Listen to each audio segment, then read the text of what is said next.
पढ़ूंगा। पहले तुम देखो, मैंने ब्लड पढ़ना है ना, तो मैंने ब्लड के लिए कुछ बनाया है, ठीक है ना, डायग्राम्स वगैरह बनाया है। जब भी आप मेडिकल चेकअप के लिए जाते हो, है ना, आपको ब्लड आपका ब्लड कलेक्ट किया जाता है ना, उस ब्लड को इस टेस्ट ट्यूब में लिया जाता है, ठीक है। टेस्ट ट्यूब में ब्लड को लेकर के उसको क्या किया जाता है, एक मशीन में, है ना, उसको हाई आरपीएम पे, है ना, घुमाया जाता है। घुमाने से क्या होता है, जो डब्ल्यूबीसी है भारी है ना, वो सॉरी जो आरबीसी है भारी है, वो नीचे सेटल हो जाते हैं, उसके ऊपर डब्ल्यूबीसी और जो एक पेल येलो कलर का सब्सटेंस ऊपर एक्यूमुलेट होता है, जिसको हम लोग बोलते हैं प्लाज्मा। तो ब्लड में क्या है, एक तो आरबीसी है, डब्ल्यूबीसी है, प्लाज्मा है। आरबीसी कितना परसेंट है, अप्रॉक्सिमेट आरबीसी कितना परसेंट है, 45% है ना, और प्लाज्मा कितना बनाता है 55%। इसको इग्नोर करो, है ना, डब्ल्यूबीसी लेस देन 1% क्या होगा, डब्ल्यूबीसी। अब देखो एनसीईआरटी में पहले जो है प्लाज्मा के बारे में कुछ लिखा है, क्या-क्या लिखा है मैं बता देता हूं। तो प्लाज्मा का जो कलर होता है कैसा होता है, स्ट्रॉ कलर होता है, एनसीईआरटी में लिखा हुआ है ना। और उससे पहले एक लाइन और एनसीईआरटी में लिखा है, ये जो ब्लड है ना, वो क्या है, एक स्पेशल कनेक्टिव टिश्यू है, ठीक है। स्पेशल कनेक्टिव टिश्यू और कौन-कौन से होते हैं आप हमें कमेंट सेक्शन में बताइए। बाकी मैं इसको जब मैं टिश्यू पढ़ाऊंगा तो उसमें मैं स्पेशल कनेक्टिव टिश्यू या कनेक्टिव टिश्यू किसको बोलते हैं उसको मैं बताऊंगा, ठीक है। तो प्लाज्मा का कैसा कलर होता है, स्ट्रॉ कलर होता है ना।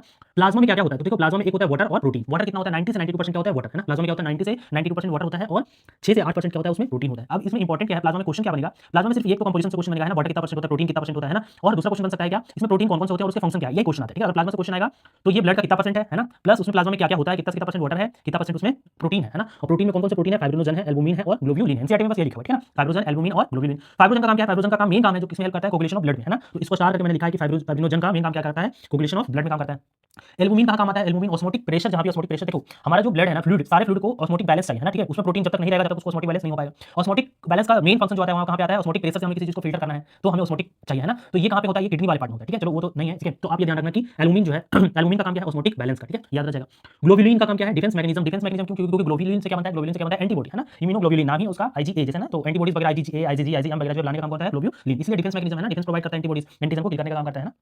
अब इसको याद कैसे रखोगे, तो ग्लोब्यूलिन ग्लोब्यूलिन को याद रखना गुलाब जामुन से, ठीक है ना। ग्लोब्यूलिन गुलाब जामुन, तो गुलाब जामुन को खाने से बचाना है ना, तो डिफेंस में काम आएगा, ठीक है। ऐसे याद रख सकते हो, मैंने तो ऐसे याद रखा था, ठीक है। तो एक ग्लोब्यूलिन याद हो गया तो एल्बुमिन अपने आप ऑटोमेटिकली कर जाएगा कि इसका काम क्या था, ऑस्मोटिक बैलेंस में। और फाइब्रिनोजन तो आपको पता ही होगा, फाइब्रिनोजन का काम क्या है, कोगुलेशन ऑफ फ्लूइड, ठीक है ना। अब देखो जब ये प्लाज्मा है, इसमें लास्ट में एनसीईआरटी में एक लाइन लिखा हुआ है किसके बारे में, सीरम के बारे में, ठीक है। तो सीरम क्या होता है, जब तुम पूरे प्लाज्मा में से क्लॉटिंग फैक्टर को अगर तुम निकाल दोगे ना, तो जो बचा हुआ पार्ट है उसको क्या बोलते हैं, सीरम।